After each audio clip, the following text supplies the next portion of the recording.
ರಕ್ಷಿ ಶೆಟ್ಟಿ, ರಿಷಬ್ ಶೆಟ್ಟಿ, ರಾಜ್ವಿ ಶೆಟ್ಟಿ ಸೇರಿದಂತೆ ಶೆಟ್ಟರ್ ಟೀಮ್ ಅವರು ಈ ಟೂರ್ನಮೆಂಟಲ್ಲಿ ಭಾಗಿಯಾಗಿಲ್ಲ ಅಂತಕ್ಕಂಥದ್ದು ಒಂದು ಕಾಮನ್ ಆಡಿಯನ್ಗೆ ಅನ್ಸೋದು. ಅವ್ರಿಗೆ ಕೇಳಿ, ಅವ್ರು ಆಡಲ್ಲ ರೀ.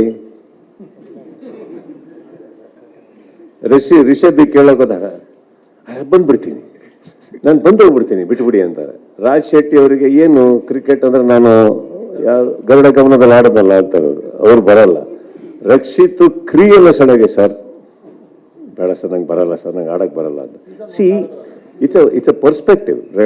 ರಕ್ಷಿತ್ ಬಂದಿದ್ರು, ಪಾಯಿಂಟ್ ಅದಲ್ಲ. They don't play cricket, they don't play cricket. ಇವಾಗ ಫಾರ್ ಎಕ್ಸಾಂಪಲ್, ಅನ್ಫಾರ್ಚುನೇಟ್ಲಿ ಅಪ್ಪು ಅವರು ಇಲ್ಲ ಈಗ ನಮ್ಮೊಟ್ಟಿಗೆ. He doesn't play cricket, but he came. ನಾನು ಏನೋ ಮಾಡ್ತೀನಿ, ನಾವೇ ಒಳ್ಳೆ ಹಾಕಿ ಆಡಿ ಹೋಗಿ ಏನೋ ಒಂದು ಮಾಡಿದ್ರು. But eventually that's what is app. Dhananjay was not a cricketer. ಇಲ್ಲಿ ಬರಕ್ಕೆ ಸ್ಟಾರ್ಟ್ ಮಾಡಿದ್ಮೇಲೆ ಅವ್ರು ಹೋಗಿ ಪ್ರಾಕ್ಟೀಸ್ ಎಲ್ಲ ಮಾಡಕ್ಕೆ ಸ್ಟಾರ್ಟ್ ಮಾಡೋದು. Duniya Vijay actually is doesn't play. ಅವರು ಹೋಗಿ ಬೌಲಿಂಗ್ ಬ್ಯಾಟಿಂಗ್ ಎಲ್ಲ ಪ್ರಾಕ್ಟೀಸ್ ಮಾಡ್ತಾರೆ. ನಾವು ಟೆನ್ನಿಸ್ ಬಾಲ್ ಅಂದ್ರೆ ಬೇರೆ ಸರ್, ಲೆದರ್ ಬಾಲ್ ಅಂದಾಗ there are professional cricketers there. ಭಯ ಆಗುತ್ತೆ, ಆಡಲ್ಲ ಅವರು.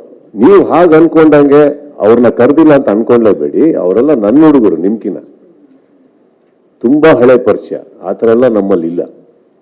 ಕೆಲವರು ಕ್ರಿಕೆಟ್ ಆಡಲ್ಲ, but they be in the ground. ಬಂದೋಗ್ತಾರೆ ಖಂಡಿತ. ಯಾಕೆ ಲಾಸ್ಟ್ ಟೈಮ್ ಬಂದಿರಲಿಲ್ವಾ? ಬರ್ತಾರೆ ಅವರು. ಈ ಪ್ರಶ್ನೆನೇ ರಾಂಗು.